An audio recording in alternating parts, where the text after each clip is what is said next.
Salam alaikum Zul, bonsoir. Je vais vous lire le premier paragraphe d'un communiqué de la présidence de la République. Écoutez. Le président de la République, M.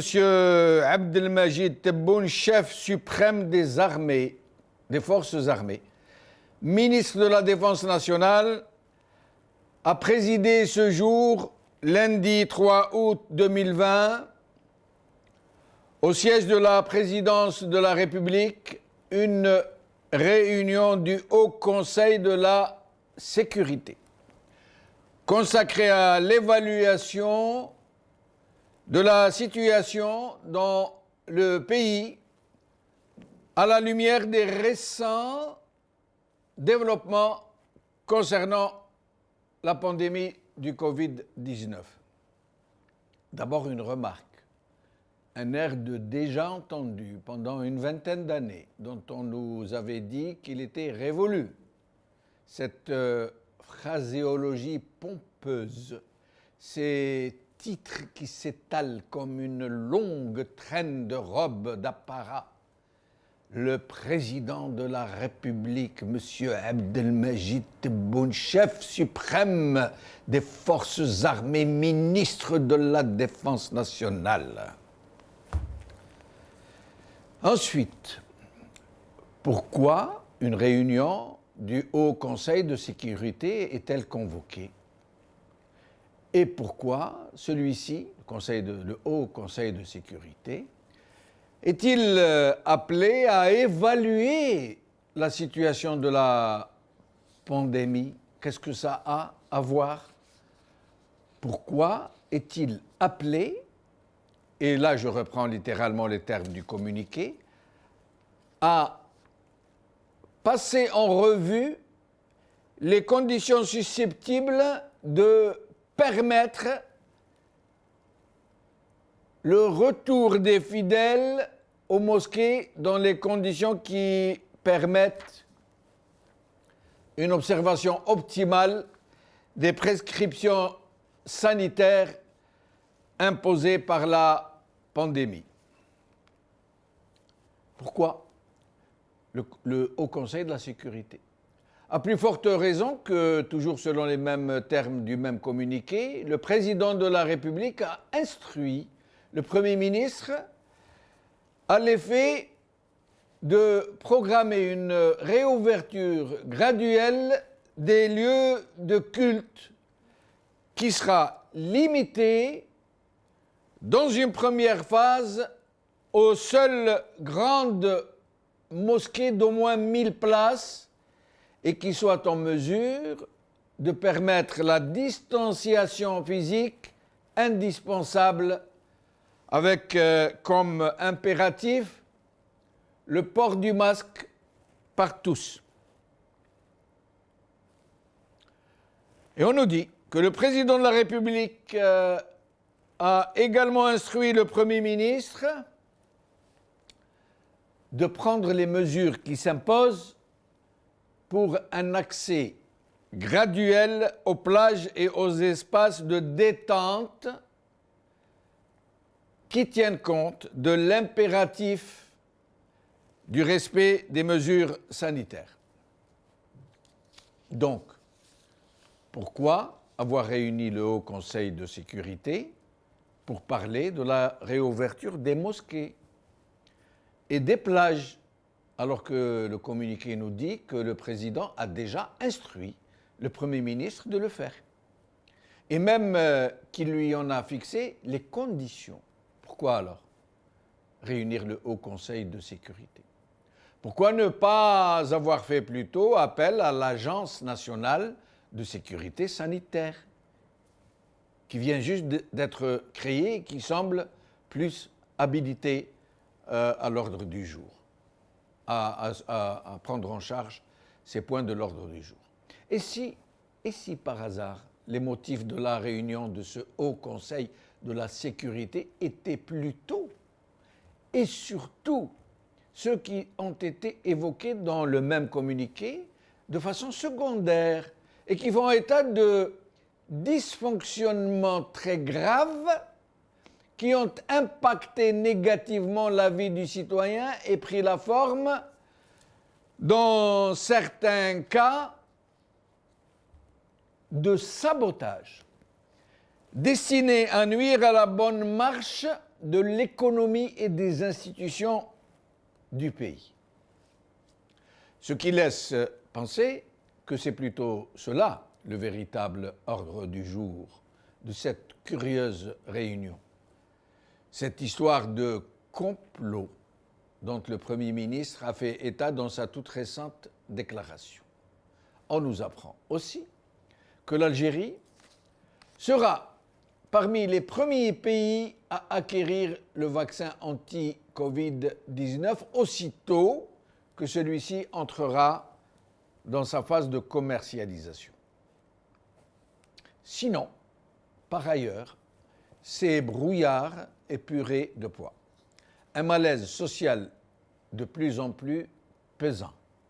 Une guerre des clans, ou plutôt de gangs, qui semble s'aggraver, qui semble vouloir dégénérer. Un retour de ce que certains qualifient d'état profond pour désigner cette pieuvre sécuritaire tentaculaire et envahissante qui contrôlait, rappelez-vous, le pays tout entier, que les Algériens pensaient définitivement neutraliser et qui semble revenir en force, qui semble être sur le point de réinvestir tous les espaces de décision.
Algérie dans l'œil du cyclone. C'est le titre de notre émission d'aujourd'hui.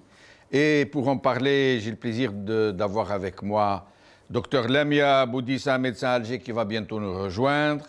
Adel Jabbar, analyste qui va nous rejoindre. Lamia Boudissa qui va nous rejoindre depuis Alger. Adel Jabbar, analyste politique qui est avec nous par Skype depuis le Canada. Badreddine Gerfa, membre du FIS en Skype depuis Annaba. Karim Kabir, journaliste qui sera avec nous depuis Alger dans un petit instant. Alors, Adel Jabbar, merci d'avoir accepté notre invitation. C'est moi qui vous remercie pour l'invitation. Je salue tous vos invités, les téléspectateurs et notre peuple en Algérie et à l'étranger.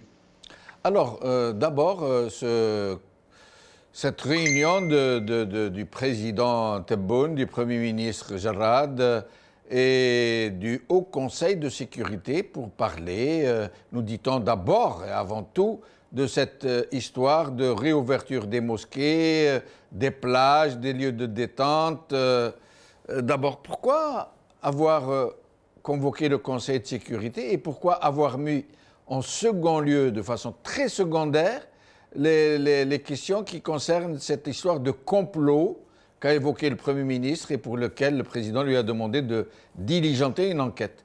Pourquoi le Haut Conseil de sécurité devrait-il s'intéresser à la réouverture des mosquées et des plages?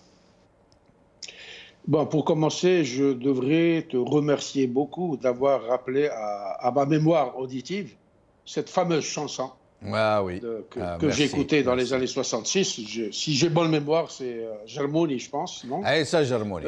C'est une chanson qui date des années 20, je crois. Exactement. Ouais. Ben, nous, on a grandi avec ça, et puis Ouais. dommage que je n'ai pas la chance, là où je suis, d'écouter assez souvent ce chef-d'œuvre-là, qui, Oui. pour les moderneux, est une preuve de recul et de sous-développement, alors que c'est notre véritable terroir qu'il faut valoriser et puis à qui il faut donner une dimension internationale parce que c'est de l'art. Ouais. Pour répondre à votre question, je vous dis que ce Haut Conseil de sécurité s'est réuni pour rien, parce que la vision qu'ils ont ne se limite qu'au tout sécuritaire. Ils ne savent pas produire de l'intelligence, produire de la gouvernance, produire de l'ingénierie pour voir le monde et les valeurs autrement que sous un œil sécuritaire. Il a réuni ce Conseil de sécurité, pourquoi ? Pour donner ordre aux mosquées d'ouvrir graduellement. Ça me rappelle étrangement les émeutes de la semoule, les émeutes des liquidités. Si on ouvre graduellement des mosquées et puis on va concentrer 1000 personnes dans une mosquée, c'est la meilleure manière d'encourager encore la contamination. Ce genre de dispositif relèverait d'un petit comité de quartier. Vous savez qu'en Algérie, il y a plus de 25 000 mosquées, si je ne m'abuse sur le chiffre. Il n'y a pas un quartier qui n'a pas sa mosquée. Donc ce genre d'organisation religieuse ou sociale relèverait de la compétence des gens du quartier qui vont Adel Jabbar, je vais d'abord vous faire écouter ce que dit M. Benbouzid, parce qu'il ne parle pas de toutes les mosquées. Ce n'est pas la réouverture de tout. On va l'écouter et je reviens à vous. Nous allons écouter ce qu'il nous dit. À l'occasion de l'Aïd, nouvelle annoncée par Monsieur le Président de la République, qui a décidé de porter un petit soulagement à la population, dans la mesure où il va y avoir réouverture des mosquées, des plages, de certains commerces, parce qu'effectivement la population souffre beaucoup, ce n'est pas facile de demeurer confiné. Mesure extrêmement difficile et pénible en ces temps chauds, avec la canicule, mettre des gens, parfois des familles nombreuses, dans une maison avec interdiction de sortir, de se déplacer.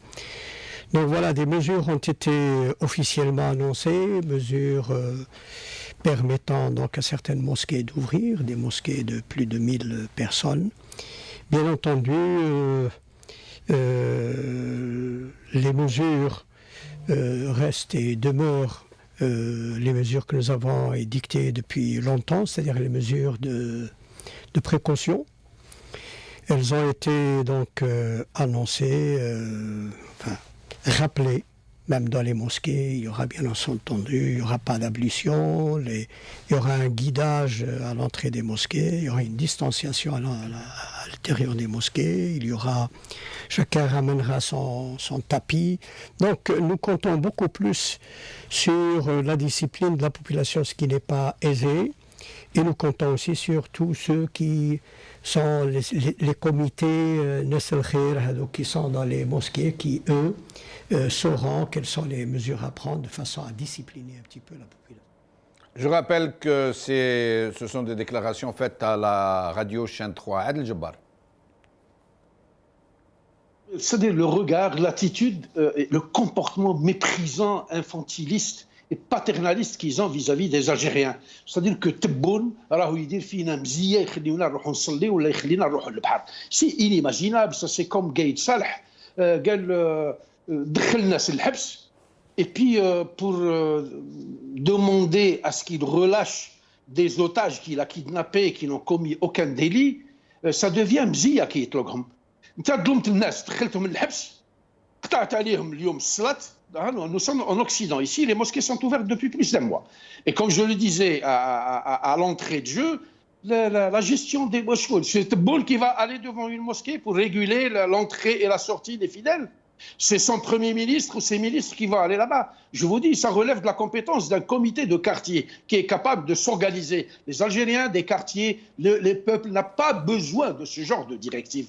Maintenant, il nous dit... je vous ouvre les mosquées, c'est comme مزية. شغل هذا وين نزل علينا ونزل عليه الوحي وهذا وين وصلنا l'islam. واحدة. زوج, il nous dit je vous autorise à aller à la plage.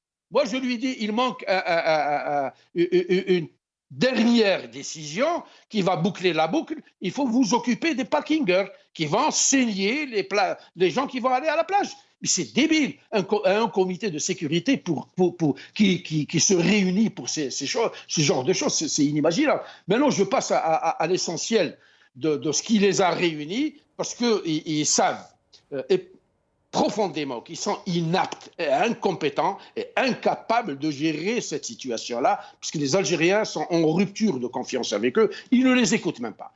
Maintenant, il est en train de donner instruction à son Premier ministre pour lui dire allez enquêter sur la crise d'eau, sur les forêts qui ont brûlé, sur l'argent qui a manqué, c'est la main de l'étranger, de connivence avec une main locale, etc., etc. Mais c'est de la débilité. Ce n'est pas comme ça qu'on gère les choses d'un pays, qu'on gouverne un État. C'est vraiment de la démence. Et puis les gens ne leur racontent absolument aucune crédibilité. Ils ne les écoutent même pas. Et donc que ce ministre vienne nous dire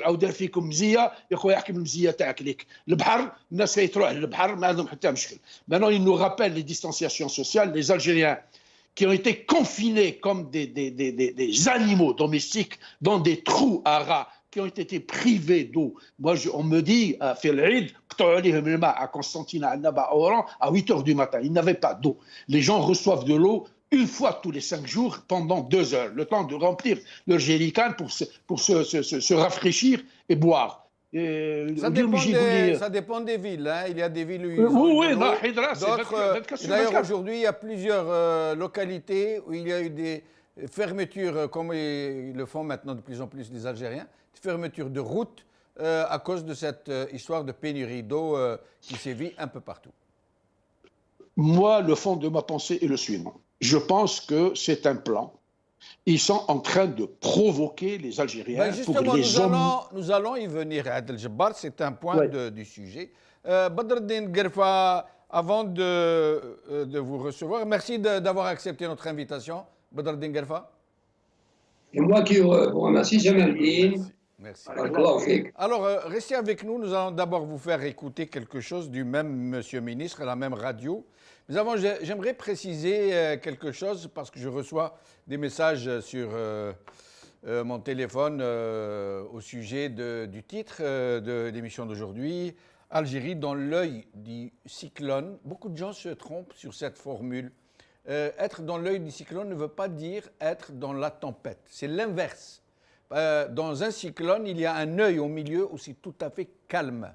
C'est ça, être dans l'œil du cyclone. C'est être au milieu d'une tempête dans un endroit protégé, parce que le cyclone tourne et tout au milieu, c'est le calme plat.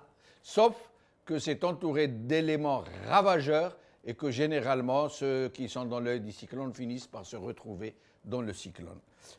Nous allons écouter M. Benbousit.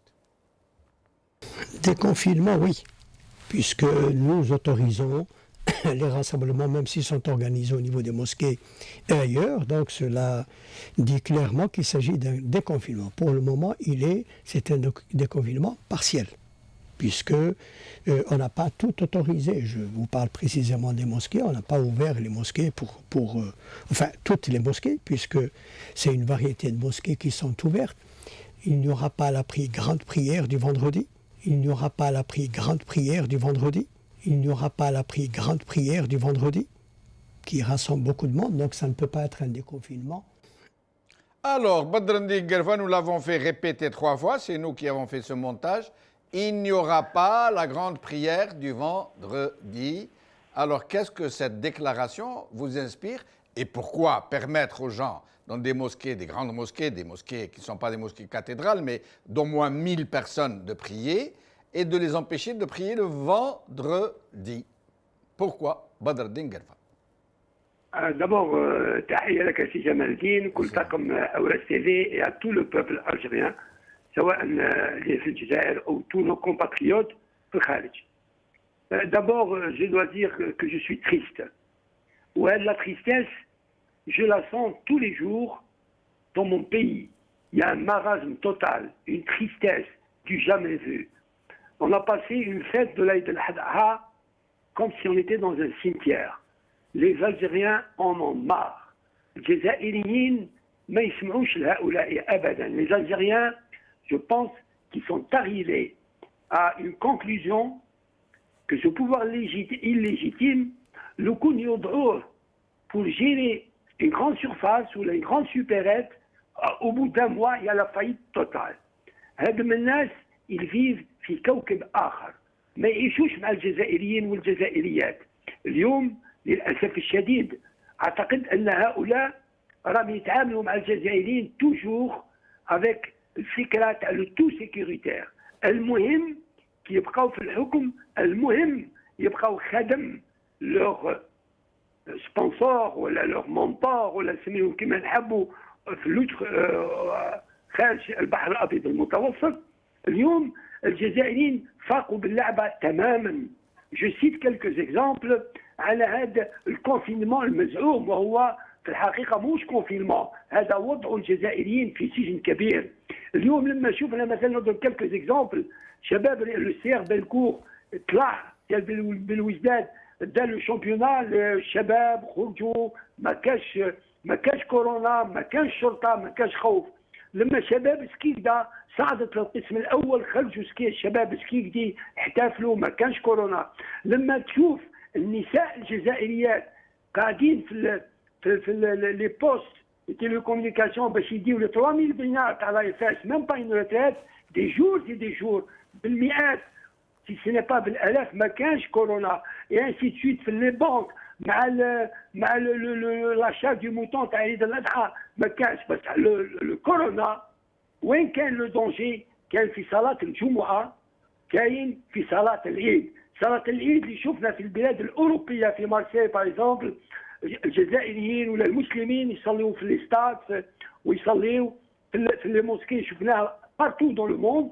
هنا سي كلير نيت اي بريسي. جو بونس كو لي رابور سيكوريتير اللي وصلوا لهم، سي بور سا كي لو او كونسيل دو سيكوريتي كي بالمناسبه نقولوها لينا والجزائريين، هو سي ان كونسيل استشاري، n'a pas à prendre des décisions في الحقيقه. Mais pourquoi dans ce cas, pourquoi ne pas avoir demandé à l'Agence nationale pour la sécurité sanitaire qui est mieux habilitée? Pourquoi le Haut Conseil à la sécurité pour parler du Covid, des mosquées? Est-ce que ce n'est pas plutôt pour trouver la solution, puisque le vendredi, la prière du vendredi était le point de départ du Hirak chaque vendredi? Est-ce que ce n'était pas plutôt ça? nous y arrivons. وصلنا لها يا سي جمال الدين، وصلنا لها يا سي جمال الدين. هذه لعبة القط والفار. هؤلاء يخافون من شعبهم أن لهم باش يغوفرنيو هذا الشعب. سي سا المشكلة الأساسية. لو فوندردي les musulmans, les fidèles يصليوا par centaines de milliers، يخافوا. tous صلاة العيد c'est pareil، يخافوا من شعبهم. Pensez-vous qu'un gouvernement ولا qu'un pouvoir ولا qu'un père de famille في بيت اللي يخافوا الناس، يخاف من ولاده ومن عائلته، ولا يخاف واحد من شعبهم يقدروا يمشيوا للبلاد؟ الحاجه مليحه امبوسيبل. اليوم هذا من الناس لا سونتي دو بوبل الجيريان ما تهمهمش. Les Algériens sont malades depuis 62 ans. Les hôpitaux algériens sont dans un état déplorable depuis des décennies et des décennies. Les médecins, les universités, la formation aslan, la formation ماهيش فورماسيون. دونك اليوم هذوم الناس الشعب فاق بهم وما يفون دي بيتي ايفور العباد باش يبقاو في الحكم. سو كي ما تريست en tant qu'Algérien, même si ce gouvernement, je ne m'identifie pas ni à ce gouvernement ni à ce pouvoir, mais ce qui m'attriste, c'est que les journalistes, je suis content, les journalistes à France 24, mais c'est, voilà, ce qui m'attriste, c'est que le ministère des Affaires étrangères, le secrétaire des Affaires étrangères aux États-Unis, يقول باللي راهو كاين دول يستغلوا الكورونا فيروس باش يضغطوا على دور العباده. يجينا هنا يقول لك نخرجوا كانها الان سي تبون ولا اي انسان ولا سو كي كوموند ريالمون راح يصدقوا علينا. احنا الشعب الجزائري سان بوبل مسلمان يصلي يصوم يروح للبحر. لي جون يروحوا للبحر ils vont faire leurs achats, ils savent ce qu'ils doivent faire, ce qu'ils ne doivent pas faire, même s'il y a des petits défauts à droite et à gauche. Mais الكورونا الحقيقيه اللي قالها الشعب، الكورونا الحقيقيه هو هذا ce pouvoir qui est devenu un danger, on le dit depuis des lustres, un danger pour la sécurité nationale et plus grave, c'est un danger pour la sécurité du bassin méditerranéen. Et restez avec nous parce que justement, beaucoup de gens se posent la question de ce vendredi. Pourquoi la prière du vendredi est-elle interdite? Est-ce pour empêcher le Hirak de redémarrer ou est-ce pour essayer de trouver une solution pour faire sortir l'Algérie de la liste noire en Europe? Vous savez que les Algériens ne peuvent plus voyager en Europe maintenant, et ce ne sont pas les Algériens qui ont besoin de voyager en Europe, ce sont les membres du régime et leurs familles. Donc, beaucoup de questions se posent sur ce sujet. Adel Jabbar, avant de vous donner la parole, puisque nous parlons de plage aussi, nous allons voir une plage où il n'a pas fallu faire une réunion du Haut Conseil de sécurité pour l'autoriser, où les gens nagent, où ils s'amusent, où ils prennent des bains de soleil, où ils se prélassent. Et à votre avis, c'est où cette plage? Adel Jabbar. Ah, pardon. Malheureusement. Pardon? J'ai pas l'image, je pourrais dire. Ben vous allez voir que c'est la plage du Club des Pins. Regardez. Ah oui, Club des Lapins, oui. Voilà, regardez. خوتي شوفوا الدولة يعوموا الدولة يعوموا احنا ما نعوموش. هذا لابلاج بريفي تاع الدولة ليه هما يعوموا احنا لا ليك لابلاج تاع الزواولة منا فارغ. الزواولة ما يعوموش. خوتي شوفوا الدولة يعوموا الدولة يعوموا احنا ما نعوموش. هذا لابلاج بريفي تاع الدولة ليه هما يعوموا احنا لا ليك لابلاج تاع الزواولة منا فارغ. Un même pays, deux façons de vivre, deux façons d'appliquer la loi. Une plage destinée à la population, au peuple, au petit peuple complètement vide, surveillé, où il est interdit de se baigner. Et en face, la plage du Club des Pins, la plage des membres du régime, où c'est quasiment le Club Med, quoi, au mieux, en plus luxueux. C'est le Club Med parce que tout est gratos, avec les gendarmes qui assurent leur sécurité. Oui. Sauf si on se remémore l'histoire, la triste histoire de la colonisation de l'Algérie, les colons ont débarqué à Sidi Farj, qui est juste à côté. Ils ont élu domicile à Bouchaoui, c'est-à-dire le domaine bourgeois, les terres les plus fertiles de l'Algérie. Donc, les nouveaux colons qui ont eu le nouveau bail de colonisation en 62, ils se sont installés à la place des colons, à Bouchaoui, et à Club des Pins. Ils ne sont pas seulement installés, le Bouchaoui est devenu leur propriété. C'est leur propriété, oui. Ils se sont accaparés les terres de Bouchaoui. C'est ce qui nous faisait dire que c'était la 49e wilaya, où c'est la principauté indépendante de l'Algérie. Donc ces gens sont complètement détachés de ce qui se passe. Ils ne connaissent pas l'Algérie. Avez-vous vu? Moi, j'ai dit à Slal un jour, il a comme Tsirou في الجزائر. Je vais vous voir sur une terrasse, à la place Odin ou sur la Grande Poste ou n'importe où.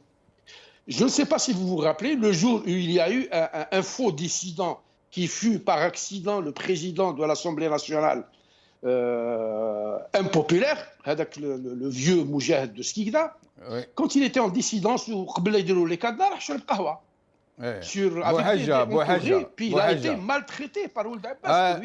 Comment tu oses prendre un café avec le populo? Voilà, c'est contraire à tous les protocoles de ce régime dictatorial.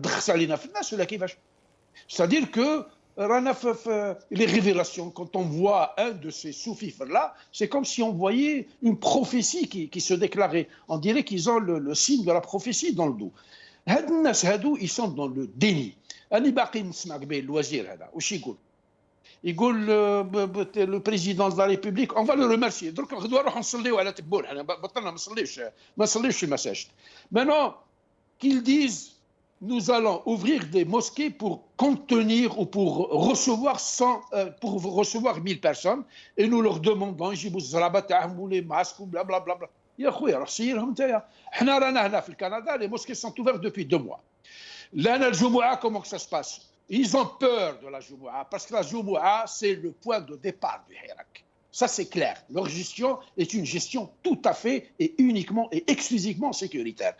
Comment que ça se passe pour le Jumu'ah? Comment que ça se passe? Là, il y a une khutba. L'imam rentre, il fait une khutba par haut-parleur. Les gens qui viennent faire la prière, ils sont dehors en train d'attendre, à 2 mètres l'un de l'autre, chacun portant son masque, et on fait rentrer les gens à coups de sang. Et ça prend 5 minutes pour faire la prière. Adel Jabbar, moi ce que j'aimerais comprendre, je ne me positionne pas sur un plan religieux mais pas du tout. Alors, mais ce que je comprends, pourquoi ouvrir les mosquées? À la limite, s'ils sont dans cette logique, la prière qui est obligatoire, le fard, comme on dit, c'est celle du vendredi. Ce ne sont pas les autres prières. Donc, pourquoi, à la limite, n'ouvrez pas les mosquées? S'il y a un problème sanitaire, s'ils pensent qu'ils ne vont pas pouvoir gérer, qu'ils ne vont pas pouvoir contrôler, pourquoi? Or là, le fait d'autoriser la prière dans des mosquées de plus de 1000 personnes, ça veut dire y compris les mosquées cathédrales, qui comprennent beaucoup de monde, et interdire la prière du vendredi, alors qui aurait pu se tenir avec les mêmes règles sanitaires. Ça veut dire tout simplement qu'ils reconnaissent que c'est le Hirak qu'ils appellent eux-mêmes Moubarak, qui risque de repartir, puisque la mosquée était devenue pendant le Hirak le lieu de jonction où se retrouvaient ceux qui pratiquent et ceux qui ne pratiquent pas, pour marcher côte à côte et pour exiger donc le changement politique. Le problème est, dans ce cas, pourquoi ont-ils autorisé la prière ordinaire alors que le vrai fard, la vraie prière obligatoire, c'est celle du vendredi? Oui, mais ces gens-là sont dans comment dirais-je, et ils sont dans une autre dimension. Ils sont là, ils me rappellent étrangement l'ex-tyran qu'on avait quand il est venu en 1999.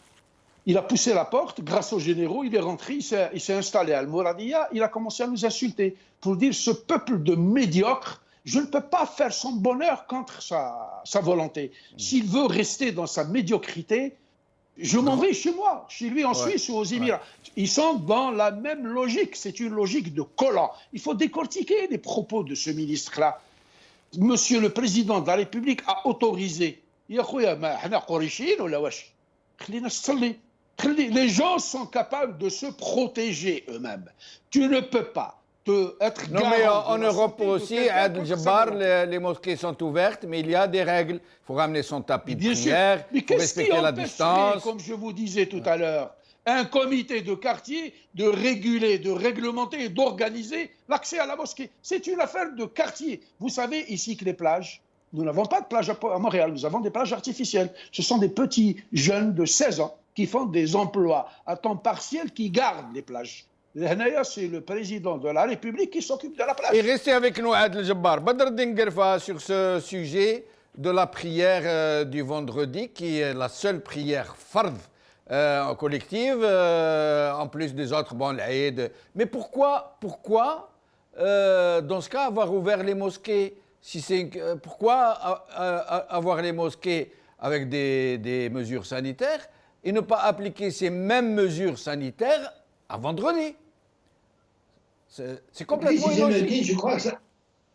هذه كامله في لا ديفيرسيون. Ils savent très bien maintenant qu'il y a une hamla sur les réseaux Facebook على فتح المساجد. Les Algériens, le monde entier maintenant, c'est un petit village. Les Algériens ont vu que الناس كلها يصلي حتى فيها en Occident الناس يصلي في المساجد depuis déjà très longtemps. شافوا فيها l'ouverture de la mosquée Hagia Sophia à Istanbul, où plus de 350 000 fidèles ont fait la prière avec comme résultat 0 cas de corona. Et donc ils font dans la diversion, mais تبقى كما تقول انت مليح سي جمال الدين وراك فقير الله يبارك راك فقير. صلاة الجمعة هي واجبة على كل مسلم ومسلمة قادر باش يصلي. إذا هذه الجمعة اللي أصلا كان حابين نحلوا المساجد هي نحلوها للجمعة جوستومون. eux ils font de la diversion. يحلك يقول لك بعض المساجد والجمعة ما كانش. الجمعة لو في بور صلاة تخوت راهم خايفين من النهاية المأساوية باسكو أبخي تو راهم يقفوا بالتاريخ. Toutes les dictatures du monde ont fouillé dans le crâne et ça mouche au monde. C'est ça que Charad, le chanteur chilien, tant à l'année. Je vois un avenir dramatique. Parce que moi, je vois un avenir dramatique pour ce pouvoir. هذوما راهم رايحين كتباس لهاد المأساة. وربي سبحانه en tant que musulman je le dis ربي قال إن ربك لبالمرصاد. هذوما تحداوا ربي تحداوا دين هذا الشعب تحداوا الإسلام. Et le fin le peuple leur a donné plus qu'une occasion. leur a lancé la pêche أكثر من مرة باش نلقاو حل للجزائر والجزائريين والجزائريات dans la dignité, dans la réconciliation, dans la vérité. ولكن هؤلاء مصرون باش يروحوا لا فان ديالهم المأساوية سي تو. اي لي الجيريان هذه خذها من عندي سي جمال الدين ولي الجيريان اون سون تيموان. شينا نقولوا الجزائريين عايشين حراكهم يوميا. الجزائريين مصرين على الهدف تاعهم هو التغيير الجذري. ما يمكن فيها لا جماعة التوفيق ولا جماعة قايد صالح كي اون دات البالي اليوم نشوفهم ان لا ابري لوتر. لا لوت دي كلان ما تهمش الجزائريين. اللي يهم الجزائريين هو الجزائر. يهم مستقبل وحاضر الجزائر هو اللي يهم الجزائريين. اي لي الجيريان سون ديسيدي اوم فام جوني فيو باش يغيروا الاوضاع باش يستعيدوا مؤسساتهم ويستعيدوا استقلالهم وحرياتهم. Et je vous demanderai tout à l'heure, Badreddine Guerfa, de nous dire ce qu'il en est de cette polémique très violente qui a surgi dans le Hirak parisien et sur les réseaux sociaux, sur cet aspect idéologique, cette confrontation entre, comme les qualifient aujourd'hui les gens des réseaux sociaux, les islamistes et les laïcistes. Vous nous direz si cette polémique a affecté le Hirak en tant que tout, ou si elle est seulement confinée à Paris et dans les réseaux sociaux. Et Karim Kebir vient de nous rejoindre. Karim Kebir, merci d'avoir accepté notre invitation. Allô? Karim Kebir, merci d'être avec nous. Ok, bonsoir. Bonsoir. Alors, Karim Kebir, cette réunion convoquée par le président Tebboune en présence du Premier ministre et qui a donc convoqué le Haut Conseil de sécurité pour parler de l'ouverture des mosquées, des plages, des espaces de détente, mais aussi de façon secondaire de cette histoire de complot, nous dit-on, au sujet des pénuries d'eau, des liquidités, des incendies de forêt. Karim Kebir, votre avis sur cette question? Moi, je pense que, c'est-à-dire les mesures qu'ils devaient décider, personnellement, je ne pensais pas que ça méritait quand même la réunion du Conseil de sécurité. Parce que ça fait partie normalement des mesures qui devaient être prises, soi-disant, par les recommandations de la commission qui est chargée de la gestion du Covid. Donc, à la limite, c'est une affaire qui relève du gouvernement, comme dans tous les pays du monde qui ont eu à gérer, à être confrontés à l'épidémie. Donc ça fait partie à la limite dans l'ordre naturel, dans l'évolution de la situation. Mais je pense que le fait qu'il ait annoncé, ça suppose quand même qu'il commence à ressentir un peu la pression, parce que quand même il y a un impact terrible sur la population, sur tous les domaines, notamment particulièrement sur le plan psychologique. Les gens commencent à... Il y a le retour un peu du phénomène de la criminalité, des violences ordinaires dans la rue. Il y a beaucoup de gens, c'est-à-dire qui ont vraiment été touchés par ce confinement. En tout cas, ils sentent un peu le poids, donc forcément, ils étaient contraints un peu de lâcher du lest. D'ailleurs, il dit que ce sera des mesures graduelles. Ça ne veut pas dire qu'ils vont aller directement à une grande ouverture. Ils ont précisé quand même pour le cas des mosquées, que ce soit de grandes mosquées, pas les petites mosquées. Les plages également, ils vont mobiliser les services de sécurité. Donc je pense que c'est une petite ouverture, mais à mon avis, l'enjeu se situe beaucoup plus ailleurs. Justement, c'est ce que ne dit pas le communiqué, c'est plutôt la situation générale. Parce qu'on est à quelques semaines de la rentrée sociale. Nous savons qu'il y a les examens qui vont arriver, l'examen du bac à fin d'année, et puis la rentrée sociale. Donc il y a les gens qui vont reprendre le boulot avec les difficultés économiques et tout ça. Donc certainement qu'ils ont eu des informations comme quoi les gens quand même sont beaucoup éprouvés. Donc d'après vous, les vrais sujets, les vrais objets, les vrais motifs de cette réunion sont ailleurs et ne figurent pas dans le communiqué. Mais Karim Kébir, certains observateurs sont en train de dire, qu'entre autres, notamment la déclaration du Premier ministre sur cette histoire de complot, qui se concoctent par des clans et des gangs et d'autres. Il y a aussi cette histoire de vendredi. Ça veut dire que c'est une... Et là, les gens ne comprennent pas. Ils autorisent la prière, la reprise de la prière dans les mosquées, sauf le vendredi. Alors qu'ils auraient pu autoriser le vendredi avec les mêmes mesures sanitaires, de barrières, comme on dit. Et beaucoup de gens pensent qu'ils ne l'ont pas autorisé parce que la prière du vendredi était le point de départ du Hirak. C'est pour ça que je vous disais, Jamal, que la réunion du Conseil de sécurité n'est pas, de mon point de vue, liée exclusivement à cette question de mesures, parce que tout compte fait, ce sont des mesurettes. C'est pas, tu sais, vous savez, dans les plages, en tout cas, en ce moment, il y a des gens qui se rendent à la plage. Ils ne sont pas inquiétés, même si parfois ce sont des coins un peu isolés, mais en tout cas, les gens se rendent à la plage. Donc l'affaire des mosquées aussi, s'il y avait réellement une volonté d'ouvrir les mosquées, ça veut dire qu'ils vont les ouvrir avec les conditions, mais que ce soit toutes les mosquées. Donc forcément, il y a des calculs derrière. Et je vous dis que moi, je suis convaincu que c'est beaucoup plus lié à la rentrée sociale. Donc ils doivent un peu, autant essayer de desserrer un peu les taux sur la population, autant en même temps, ils doivent quand même mesurer, éviter... c'est-à-dire de permettre un peu de réunir les conditions qui sont susceptibles un peu de relancer le Hirak. Donc c'est pour ça que l'ouverture des mosquées le vendredi n'est pas dans l'agenda, tout comme aussi l'ouverture des centres culturels, d'autres activités où les gens peuvent se retrouver, peuvent discuter, et voilà.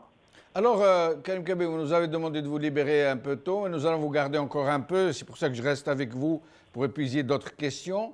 Vous disiez que le confinement, c'est en quelque sorte exaspéré et qu'il est en train de générer de la violence, de la criminalité, de l'ennui. Le malaise est perceptible. La société algérienne, réellement, étouffe. Est-ce seulement pour cette question de confinement? Est-ce qu'il n'y a pas d'autres explications connexes à ce malaise social, à à cette colère qui est en train de gronder quelque part? Moi, je vous dis, Jamal, nous n'avons jamais connu, en tout cas par le passé, de réunion quand même du Conseil de sécurité. En général, une réunion du Conseil de sécurité, c'est quand il y a des dangers imminents sur le pays, c'est lorsqu'il s'agit un peu de répondre quand il y a un événement d'envergure aux frontières ou des menaces potentielles sur le pays, mais qu'un Conseil de sécurité dans les communiqués parle de l'ouverture des mosquées, moi, honnêtement, je demande à voir. Donc c'est pour ça que je vous dis que certainement, à quelques semaines de la rentrée sociale, donc c'est beaucoup plus simple pour évaluer la situation et voir comment à la fois desserrer les taux un peu sur la population qui a été éprouvée et impactée par le confinement, et d'autre part aussi pallier à un éventuel retour du Hirak. Donc il y a une gestion un peu politique de cette épidémie. C'est ce qui, de mon point de vue, justifie un peu cette réunion du Conseil de sécurité.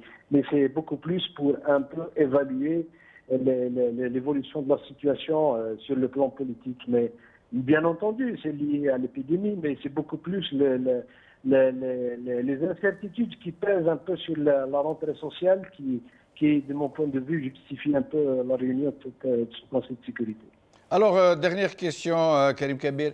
Le vendredi était le jour de la grande rencontre entre tous les Algériens qui font la prière, une partie très importante de la société algérienne. Et c'était en même temps la jonction entre ceux qui font la prière et ceux qui ne le font pas pour marcher tous ensemble, côte à côte, dans le Hirak. Maintenant, bon, ils ne veulent pas de ce vendredi parce que le Hirak pourrait repartir. Mais qu'est-ce qui empêcherait les Algériens de s'entendre pour un autre jour? Lundi, mardi, samedi, la prière de Asar Ogda, on refait le Hirak. Pourquoi nécessairement le vendredi? Et si ça repartait un autre jour de la semaine? Eh bien, ce n'est pas exclu que ça reparte un autre jour de la semaine. Vous savez, Jamal, il y avait quand même ce genre de questions, on les a déjà posées complètement au début du Hirak. Pourquoi exclusivement les vendredis? Pourquoi uniquement les mardis, les étudiants? Donc il y avait, si vous voulez, un rituel qui s'était établi au fil des mois. En même temps, c'est comme si c'est devenu automatique chez un peu beaucoup d'Algériens, mais nous ne savons pas encore. Ah, nous venons de... Ah oui, je vous en prie. Donc, nous ne savons pas comment le Hirak a évolué, parce que personnellement, je ne considère pas les réseaux sociaux comme étant un indicateur assez sérieux sur un peu la santé du Hirak ou sur les divergences un peu qui peuvent éventuellement, soi-disant, comme certains obtentent de l'accrédité qui divisent le mouvement. Les réseaux sociaux, ils expriment forcément chacun, tu sais, ça permet à tout le monde de dire ce qu'il pense, mais ce n'est pas forcément le reflet de la réalité. Et donc, d'ici quelques mois ou quelques semaines, nous ne savons rien comment le Hirak peut répondre à la situation ou comment éventuellement il peut répondre et quelles sont les modalités qu'il va adopter. Tout ça, c'est une évolution dans le temps auquel probablement on va assister. Karim Kabir, merci beaucoup. Au plaisir de vous retrouver parmi nous. Merci Jamal, bon courage. Merci à vous aussi. Nous venons d'être rejoints par Lamia Boudissa, docteur Lamia Boudissa. Merci d'avoir accepté notre invitation. Lamia Boudissa, فقدناها مرة أخرى. Alors, Adel Jabbar, cette histoire de malaise qui pèse, cette histoire de retour comment on les appelle, les Toufiq Boys, cette histoire du retour de l'état profond, d'Oul al-Amiqa, comme on dit, qui ne fait plus aucun doute, il n'y a plus de doute. Ils sont en train de revenir, de se réinstaller. Il y a une lutte des clans ou des gangs, comme vous dites vous-même, qui se réinstallent après qu'ils aient réussi à se mettre tous d'accord. Votre avis sur ce malaise, sur cette histoire d'état profond et surtout sur cette colère qui gronde, qui n'a plus cet exitoire qui était le Hirak et qui commence à devenir vraiment inquiétante. Je ne pense pas à cette théorie du retour des Tawfiq Boys et de l'État profond. L'État profond a toujours gardé l'Algérie dans sa main de fer depuis 1962. Donc Tawfiq est parti, il a été mis en prison, il y a eu quelqu'un qui est venu le remplacer, il a été mis en prison, puis il y a eu quelqu'un qui est venu, puis il a été mis en prison, et ça continue comme ça, parce que c'est des hyènes qui sont en train de s'entretuer, de régler leur compte, en dehors de toute perspective de développement ou d'apaisement de ce pays-là. Et donc que Tawfiq Hada revienne, c'est-à-dire on est en train de nous recréer le bourrourou des années 92, pour encore nous faire peur, alors qu'on a vu le petit gars. Il est insignifiant, c'est-à-dire sorti de son bureau, débarrassé de sa garde prétorienne, il ne vaut rien, ni lui ni quelqu'un d'autre. L'État sécuritaire a toujours existé. L'État profond a toujours existé en Algérie. Un est parti, l'autre a remplacé. Il n'y a pas de différence. Moi, j'ai vu un monsieur comme Shafiq Misbah, sur lequel j'ai écrit un article la dernière fois, qui disait, en substance, en 2013, quand la question de la succession du tyran, du despote Bouteflika était en train de se poser pour des raisons de santé, il n'arrivait pas à trouver un homme de consensus. Donc ce Shafiq Misbah, qui est l'idéologue du DRS, la plume de Tawfiq, l'analphabète, il écrivait et il suppliait la France pour lui dire « Je demanderai à la France, terre des droits de l'homme, de se débarrasser de son regard de France-Afrique qui consiste même à appuyer des dictatures militaires. » Il le disait en 2014. Aujourd'hui, ce monsieur-là qui est revenu, on l'a rappelé, pour servir, il est en train d'utiliser le pays des droits de l'homme pour s'attaquer aux droits de l'homme que les Algériens revendiquent pour vivre dans un État démocratique. Et donc, pour moi, ils sont tous pareils. C'est le même moule, ils sont formatés, ils sont formés à la même école de pensée. Et donc, c'est des gens qui nous regardent avec un œil de collant. Je le dis tout le temps. Parce que pour eux, comme je l'ai tout le temps dit et répété, nous sommes des locataires. Ils sont les propriétaires de ce pays-là. Et nous sommes de très mauvais locataires parce que nous n'arrivons même pas à leur payer le loyer. Que Tebboune réunisse son conseil ou que Tebboune ne le réunisse pas, ça ne change rien à notre situation. La situation sur le plan social et économique est désastreuse. Les Algériens sont en train de plonger dans une paupérisation et dans une pauvreté absolue. Au moment où je suis en train de vous parler, je suis en train de voir sur mon autre appareil les commentaires que vous recevez sur votre émission. Vous êtes infestés de doubab. C'est des gens qui sont prêts à dépenser des millions de dollars pour nous faire taire. Ils ont bloqué les mosquées, ils ont bloqué ceci. Le Covid est dans les hôpitaux, qu'ils aillent gérer leurs hôpitaux. Ils ont accusé les Algériens d'avoir volé des bouteilles d'oxygène, d'avoir extirpé des cadavres pour les exposer dehors, les filmer, pour les mettre sur Facebook et sur les réseaux sociaux. Qu'ils aillent faire leur travail.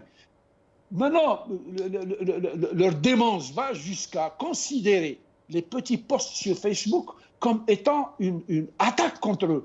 Et ils sévissent de la manière la plus sauvage contre des jeunes qui s'expriment. Et restez avec nous, Adel Jabbar. Je reviens à vous. Je voudrais prendre Lamia Boudissa avant que nous ne la perdions encore. Lamia Boudissa, merci d'avoir accepté notre invitation. Lamia Boudissa. Monsieur Benzino. Merci. C'est un plaisir. Merci beaucoup. Alors, donc voilà, le Haut Conseil de sécurité s'est réuni en présence de M. Tebboune et du Premier ministre pour discuter de l'ouverture des mosquées, des plages, de certains espaces de détente, mais pas seulement, ils ont parlé de choses et d'autres, aussi de façon secondaire des complots qui se trameraient contre l'État.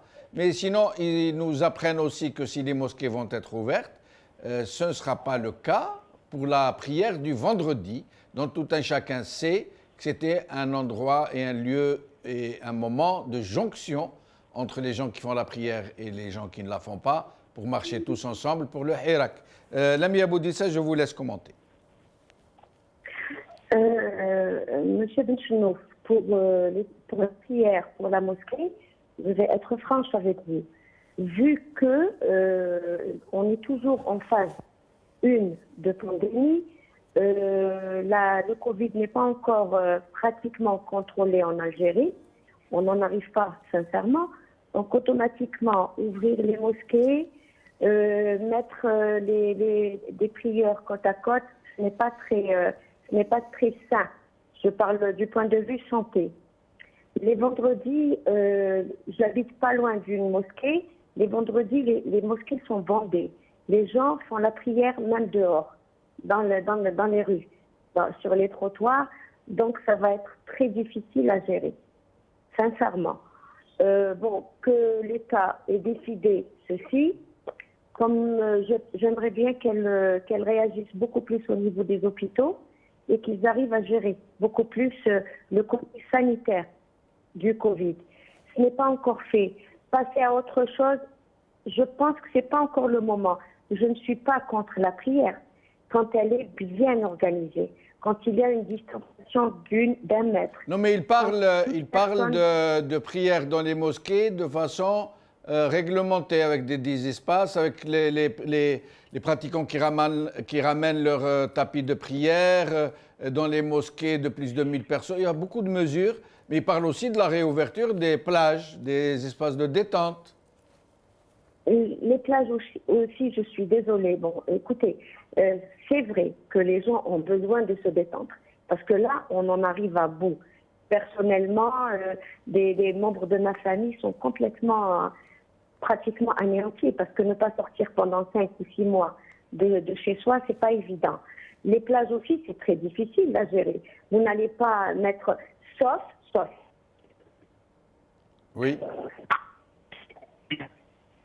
L'ami Aboudissa? Oh, nous l'avons perdue. Nous allons essayer de la rappeler. C'est ça. Alors, Badreddine Guerfa, le docteur Lami Aboudissa, qui est médecin et qui est en train de se battre contre le Covid, elle a émis son avis personnel. Elle est en train de dire qu'elle est contre l'ouverture des mosquées et l'ouverture des plages et que ce n'est pas le moment. Je voudrais dire à madame... oui. Je voudrais dire à madame que le seul espace où les Algériens peuvent s'organiser d'une façon nette, c'est justement la mosquée. Même s'il y a des dizaines de milliers de fidèles, Qadès c'est le masjid, Qadès c'est salat. Et les Algériens sont des fidèles حقيقيين يعني قادرين ينظموا رواحهم ويصليوا وكل شيء. Alors ما هو الأصعب؟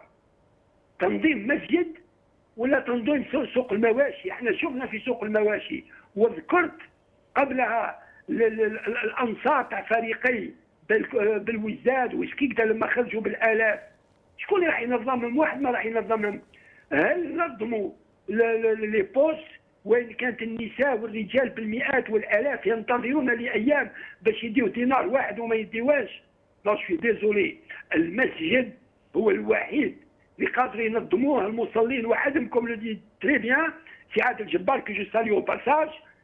Les comités de masjid, les fidèles, attendez, Badreddine Guerfa, je reviens à vous, puisque nous venons de retrouver l'ami Aboudissa. L'ami Aboudissa, est-ce que vous avez entendu Badreddine Guerfa? L'ami Aboudissa? Oui, je suis toujours là. Donc, si vous voulez lui répondre, Badreddine Guerfa dit que non, qu'il est facile d'organiser les mosquées à travers les propres comités des fidèles, que c'est peut-être l'endroit le mieux indiqué pour une organisation des espaces. Écoutez, M. Benchenouf, M. Gerfa, je ne connais pas, je ne sais pas où il habite, mais je pense que... M. Badreddine Guerfa est un cadre du FIS, c'est un islamiste déclaré qui s'assume. Voilà. Et non, il n'y a pas de problème. Oui, oui. Bon, mais c'est un Algérien tout comme moi. Absolument. Je suppose qu'il a déjà fait la prière de Tarawih, on a vu comment ça se passe. Il a déjà fait la prière du Jumu'ah. Je ne suis pas contre. Je ne sais pas ce qu'il a compris. Je ne suis pas contre qu'il y ait une prière. Non, moi, quand on vous avez vient de perdu, dire- pardon, Lamia Boudissa, quand on Oui, vous avait oui, perdu oui. au téléphone, j'ai expliqué à M. Badreddine Guerfa que vous étiez un médecin, Oui. que vous exprimiez un avis de médecin. Voilà. Je pense que j'ai entendu un peu, il vient de le dire. Les postes n'ont pas été gérés. Il n'y a pas eu d'organisation au niveau des postes. Il n'y a pas eu d'organisation au niveau des marchés de bétail. Il n'y a pas eu d'organisation au niveau des marchés populaires, les marchés les plus normaux. Hein. Moi, là où j'habite, il est fermé. Le marché est fermé. Vous pensez qu'ils vont pouvoir gérer les mosquées? Je ne pense pas. Moi, je parle en tant que médecin. Je peux vous dire que le Covid a de l'ampleur. Donc, automatiquement, si on ne va pas faire attention, ça va être 40 millions de Covid positifs. À gérer ça, monsieur. Alors, je retourne à C'est ça, le Badreddine problème. Guerfa. Badreddine Guerfa, vous avez entendu Dr Lamia Boudissa? Oui, j'ai entendu, mais je crois il faut faire la salat tarawih, ou salat al-Jumu'ah, ou salat al-Eid avant la Covid-19. Et salat al-Jumu'ah, maintenant, c'est pas pareil. Les Algériens ont pris conscience du danger d'être le virus. Et la mosquée, madame, avec tous mes respects, nous sommes tous des Algériens, comme vous le dites si bien, الناس في المسجد ينظموا رواحهم قاصدين ينظموا رواحهم on l'a vu mille et mille fois يحبوا ينظموا رواحهم c'est très facile, simple, الناس تصلي d'ailleurs on avait les musulmans يصليوا un peu partout dans le monde وكانوا منظمين رواحهم c'est tout mais les Allemands خرجوا في الطريق les Allemands il y a quelques jours خرجوا في الطريق sans bavette et sans distanciement. Mais في la mosquée, المسلمين يعرفوا قيمة الحياة. يعرفوا قيمة الحياة. Oui, mais est-ce que vous ne généralisez pas, Badreddine Guerfa, les musulmans ne sont pas tous pareils, ne sont pas tous calqués sur le même modèle. Il y a des gens et d'autres dans une mosquée de toutes les catégories, des inciviques, des civiques, des responsables, des irresponsables. On ne peut pas, comme ça, à l'emporte-pièce, dire que les musulmans sont tous civiques, tous organisés. Ça saurait sinon. Quand on voit l'état de nos villes, la saleté, l'incivisme, donc excusez-moi de vous le dire aussi violemment, j'allais me dire, mais dire que les musulmans, je crois que c'est un peu présumé de la vérité. Quoi. Je dis que les musulmans, les fidèles, les يروحوا يصليوا والناس اللي ينظموا في المساجد يعرفوا قيمة الحياة. Et l'avenir est devant nous. خلي يحلوا المساجد ونشوفوا مادام كلش محلول نحلوا المساجد هذه عباده والعباده دي نذكروا فيها ربي سبحانه يرفع عنا الوباء. Et puis شوف مادام les médecins شوف حال les hôpitaux. Il y a des vidéos quand même, شوف حال les hôpitaux, شوف حال les médecins eux-mêmes, comment ils vivent cette dramatique situation dans les hôpitaux. Alors, Badreddine Guerfa, comme il ne nous reste plus de temps, j'aimerais que vous répondiez à la question que je vous avais suggérée tout à l'heure, cette histoire de polémique sur le Hirak parisien, dont tout le monde sait que c'est une opération, de subversion, qui a réussi à déteindre sur les réseaux sociaux, mais est-ce qu'elle a déteint aussi en Algérie, sur le Hirak, sur la vraie vie, quoi, j'allais dire? Rassurez-vous, c'est Jamaldine et les Algériens مرتاحين. Ce qui se passe à Paris, مش كل باريس على كل حال. الحمد لله, il y a des hirakistes à Paris qu'on connaît, اللي تصدوا لهذه l'opération comme vous le dites si bien, يحبوا et puis ما يتكلموش islamiste laïque. Non, c'est un travail واضح. Les réseaux sociaux, ce qui se passe à Paris ou ce qui se passe au Djezzer, puis les gens comment ils réfléchissent, comment ils vivent, كيفاش يشعروا في تيزي وزو في بجايه في تبسه في عزا في غردايه. Les Algériens, alhamdoulilah, les Algériens, leur problème, c'est pas l'idéologie. اليوم هذا بعد ما ربحناهم, je le dis, بعد ما ربحناهم في معركة l'étendard Amazigh, لما القايد صالح خرجنا القضيه تاع لي طوندار امازيغ اللي زالجيريان خرجوا من مسجد الرحمه في العاصمه وين نصلي يافي دي سونتين دو ميليي قالوا قبيلي عربي خاوه اليوم لي زالجيريان سي باراي هما حبوا يجيبوا لو كولو هذا اللي يخوفوا به قال رشاد بول يعني الناس يسموا صندري ما rien à voir avec l'islamisme c'est même pas un parti c'est un mouvement la charte تاعو موجوده نعرفوها قال لك لوريس باسكو لوريس تي في leur fait mal. Elle a réuni les Algériens, et avant le Maghrébia, ils ont réuni les Algériens, toutes tendances confondues, ça leur fait mal. Et surtout, le gourou, le fils, et ben le fils, je le défie. ما كاينش ça, le fils, الجزائر كامله راهو يمشي بشعارات الشعب الجزائري اللي قال يتنحى كاع قال بلادنا ونديروا راينا قال التغيير الجذري c'est ce qui nous intéresse c'est ce qui intéresse les Algériens et ce qui intéresse les Algériens subhanallah شوفوا هذا le pouvoir est-ce qu'il y a par exemple un plan qui met le plan Marshall pour les Algériens, un plan de sauvegarde de l'Algérie. L'Algérie est en crise économique, sociale وكل شيء. كاش ما كان والو. كاين كيفاش يبقاو في الحكم دونك متهني خلي يلعبوا كما يشاءون في لي ريزو سوسيو. انا جو في en Algérie عايش لو مارازم دي Algériens عايش الجزائر كيفاش رم على سور دي فو اردون نعرف الناس اللي ما كانش يمشيو في الحراك ومستعدين بور علي تري لوان. Et si, si Jamal Din, Algériens seront trouvés le vendredi, ou bien le mardi, ou bien le mercredi, ou bien le jeudi, ou bien n'importe quel jour, الوقت المناسب كما لقاوه le 22 février باش يزيدوا يقولوا كلمتهم نقول لك هذا لو طورون بوبولار اللي راح يخرج ça sera plus le 22 février ça sera حاجه extraordinaire. Et restez avec nous, Badr Dinguerva, nous allons faire un dernier tour de micro. Jabbar, pardon, le Hirak, la situation du Hirak qui trépigne, qui ronge son frein, qui attend, qui est impatient. On le sent, hein, c'est dans l'air, tout le monde en parle.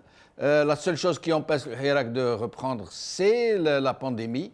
Mais il semble que le Hirak soit aujourd'hui dans le besoin de s'organiser d'une autre façon. Je voudrais rebondir sur ce qui a été dit par Badreddin et par Madame la doctoresse. Cette manière de voir le peuple algérien est une insulte à son intelligence et à son génie, parce que c'est la même manière de l'infantiliser et de se mettre dans des habits paternalistes. هذا الشعب هذا اللي كانوا يقولوا عليه ما يعرفش يمشي وما يعرفش يهضر وخرج ودار ثوره اللي ابهرت العالم بكل. Par sa silmia, il n'y a pas eu un verre qui a été cassé. Il n'y a pas eu un incident, mis à part les incidents provoqués par les brutes de la police. ما كانش. Et donc هذا الشعب هذا تجي تقول له نتايا non انايا نحل لك la mosquée de ceci et cela. Est-ce que ce n'est pas la meilleure manière de multiplier la contamination par 1 million? Qu'est-ce qui serait plus facile que des gens au niveau de leur quartier? Moi, le quartier où habitait mon père, il y a 3 mosquées, à 100 mètres l'une de l'autre. Les gens se connaissent, les voisins se connaissent, ceux qui sont malades, ils sont connus, parce que tout le monde sait que quelqu'un est malade dans le quartier, et puis on arrive à organiser. Je vais vous donner un petit exemple. Ici, en hiver, on ne va pas à l'extérieur, on va dans des arénas pour que les enfants jouent au skating, c'est-à-dire avec leur patin à glace, et ils vont jouer un petit peu, ils vont faire du patin à glace. L'aréna ne prend que 50 enfants. On régule, on organise et on discipline les gens. Vous achetez votre billet et vous attendez, vous allez faire patiner vos enfants pendant 30 minutes et vous quittez l'aréna. Qu'est-ce qui empêcherait un comité de quartier qui a sa petite mosquée, d'où l'imam est connu, où les gens se connaissent entre eux-mêmes, parfois ils sont membres de la même famille, de s'organiser tout seul sans que ce ministre ou sans que ce tebboul nous dise ramenez votre tapis, mais qu'il foute la paix aux Algériens. Bon, maintenant pour cette histoire de Hirak, l'effervescence qu'il y a sur la place de la République ne représente strictement rien. Pour nous, c'est un non-événement ici au Canada. Les gens sortent, ils s'organisent, ils sont unis, ils sont soudés. Et les mosquées au Canada, Adel Jabbar, comment ça se passe? Les mosquées au Canada, par exemple, la prière du vendredi? Je vous explique, c'est très simple. Vous allez, la prière commence à 1h, Donc, à 1 heure, vous allez voir 1000 personnes ou 500 personnes. Nous, on a une grande mosquée ici qui prend jusqu'à 2000 personnes. Vous allez voir des gens qui sont dans leur voiture et ils attendent dans le parking. Il y a ceux qui habitent dehors avec leur tapis. Il y a une khutba par haut-parleur qui est donnée à 1000 personnes. Et puis, quand la khutba est finie, il y a les gens qui sont en train de faire la ligne avec leur masque à 2 mètres l'un de l'autre. Ils se maudissent parce qu'il n'y a pas, les salles d'ablution sont fermées pour éviter les contaminations. Et des jeunes bénévoles qui font rentrer à 200 personnes. Par coup de 200 personnes, si nous sommes 2000, la prière, elle prend 5 minutes. Donc les gens qui sont rentrés, qui ont fait la prière, il y a une khurjou par une autre porte et les jeunes font rentrer encore à 200. Donc ça prend au maximum 30 minutes. Tout est une question d'organisation. Ils ne sont même pas fichus de gérer la pomme de terre.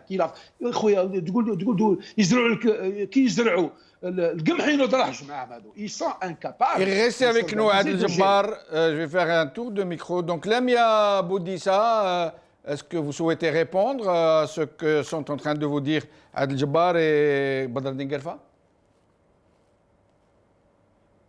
Lamia Boudissa? Oui, oui, je vous écoute. Oui. Oui.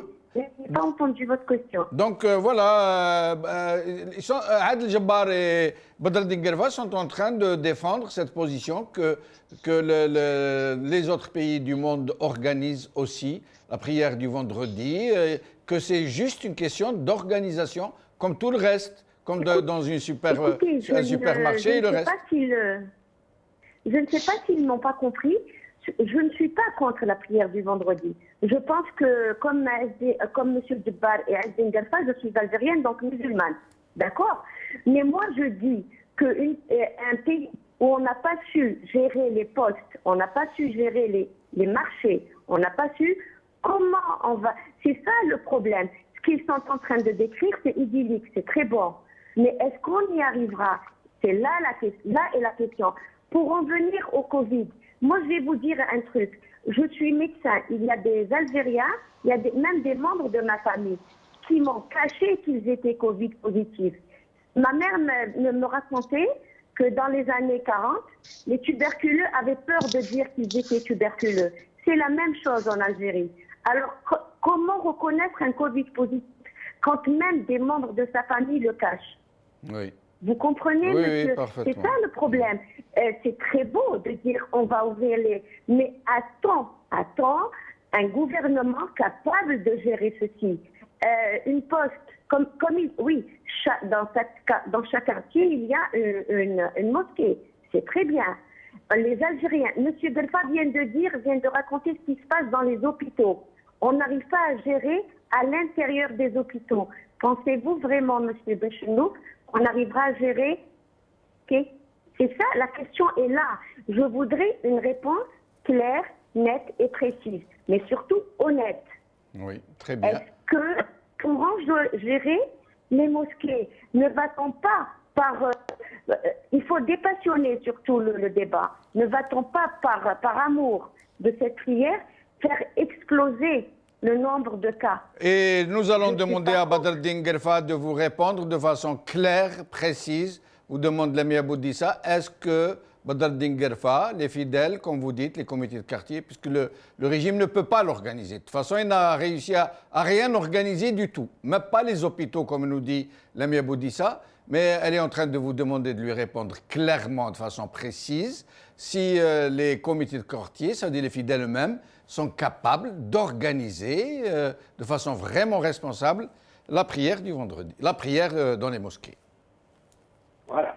Ce qui semble réel à la Madame Boudissa, que je salue, c'est que là, on parle dimension harak et elle parle dimension gouvernement. C'est vrai que le gouvernement... Non, elle parle dimension médecin. Elle parle elle est dans sa... Oui, allez-y. Allez-y. Le gouvernement n'a pas pu gérer les marchés, les postes, etc., etc. Et là, je pense, en tant que peuple, en tant que harak, le harak, depuis le 22 février 2019, حبة بيض ما تكسرتش. الحوانت à Alger مفتوحة, on mangeait, on prenait des pizzas, des sandwichs, des hamburgers, tranquillement. Le harak dans sa dignité, dans la liberté, اللي يصليوا تاع الحراك ils sont capables d'organiser madame ils sont capables d'organiser ce qui se passe maintenant justement c'est غياب الحراك في الرue غياب الحراك خلى هذه الفوضى وجو بونس هذه الفوضى elle est un petit peu voulue par ces pouvoirs regardez bien que الناس اللي تخرج للطريق pour une question de job, de travail, question de سكن يخليهم même les médecins qui sont sortis pour leurs conditions de travail dans les hôpitaux خرجوا normal بس الحراك qui a posé le problème fondamental تاع le changement radical هذا هو اللي مخوف الواحد مخوف خلي بالك permettez-moi سي جمال الدين باش نقول كلمه على هذا الكونفينمون واش دار اليوم هذا المرض في عندنا سكنوا vous avez suivi اليوم كثرة لي اساسينا عندنا واحد 59 اللي تقتل في الفيزي الفون يانا ان اوت اللي قصوا له يده اي سا فا كونتينيي هذا الجو نوز انفون ولادنا دون نو فامي عايشين في الديار دون دي كاش ا بول de 70 mètres carrés ou la 60 mètres carrés, allez voir leur situation morale et psychologique. Le harak ou le confinement, ce n'est pas le problème des médecins, c'est tout. Le problème des médecins, des sociologues, des psychologues, des politiques, tous ont trouvé la solution ensemble. Ce n'est pas le haut comité de je ne sais quoi. Les solutions, ni le gouvernement Chirac, ni le président Tebboune, c'est tout ce beau monde. Les Hab el-Jazair, chauffe aussi, les Jazairiens qui m'a si bien souligné, le docteur Tchabi, le sociologue, il dit que احنا نعيشوا مع بعض on s'embrasse on est chaleureux etc. Donc il faut réfléchir en tant qu'Algérien pour trouver des solutions. Il ne faut pas réfléchir en tant que Français ou en tant que Canadien ou en tant qu'Iranien ou en tant que... Et permettez-moi, Badreddine Guerfa, de vous interrompre et pardonnez-moi Adel Jabbar si je ne reviens pas à vous parce que l'ami Aboudissa n'a pas été suffisamment avec nous. Je vais donc lui laisser le mot de la fin. L'ami Aboudissa, si vous souhaitez répondre ou nous dire autre chose, le mot de la fin vous revient. Écoute, merci beaucoup, M. Benchenouf. Je répondrai à M. Bengelfa et à M. Debat que j'aimerais bien que ça se passe comme ils le disent. Parce que je leur ferai rappeler que juste avant le confinement, dans le Hirak, on entendait « Chab ou le corona, khawa khawa ». Je ne sais pas s'ils l'ont oublié. Et là, moi, en tant que médecin, j'ai eu très mal. Parce que là, on est en train de voir le corona ne vous attend pas. Vous êtes touché, il y a des jeunes qui sont morts, il y a des médecins qui sont morts, il y a plein de... Dans chaque famille, il y a eu des décès. C'est bien beau de dire, c'est bien qu'il y ait des comités pour la surveillance, pour imposer la distanciation, pour imposer je vous dirais qu'on arrive même à l'hôpital sans masque. Des malades viennent sans le masque. On leur pose la question pour le corper. Vous non, une situation sanitaire catastrophique, je suis d'accord avec eux. Mais c'est à nous, en tant qu'Algériens, avec toute notre responsabilité et en étant responsables de gérer la chose. C'est très bien qu'on reprenne la mosquée, c'est très bien qu'on reprenne, mais il faut qu'on à cheval, il faut vraiment qu'on soit aux aguets. Parce que, vous venez de le dire, on est tous Algériens, mais on n'est pas tous. On n'a pas tous la notion de civisme. Comme Merci. Chacun l'est. Il y a le bon et le mauvais partout, hein. En France, au Canada, en Suède. Et j'aimerais pas qu'on revive la situation des USA ou du Brésil. Parce que là, ça va être catastrophique pour nous. Merci Lamia Boudissa. Pardonnez-moi de vous avoir interrompu. Merci Adel Jabbar, merci Badreddine Guerfa, merci Karim Kabir. Merci à vous, chers amis, d'avoir suivi cette émission. Qala khair, slama.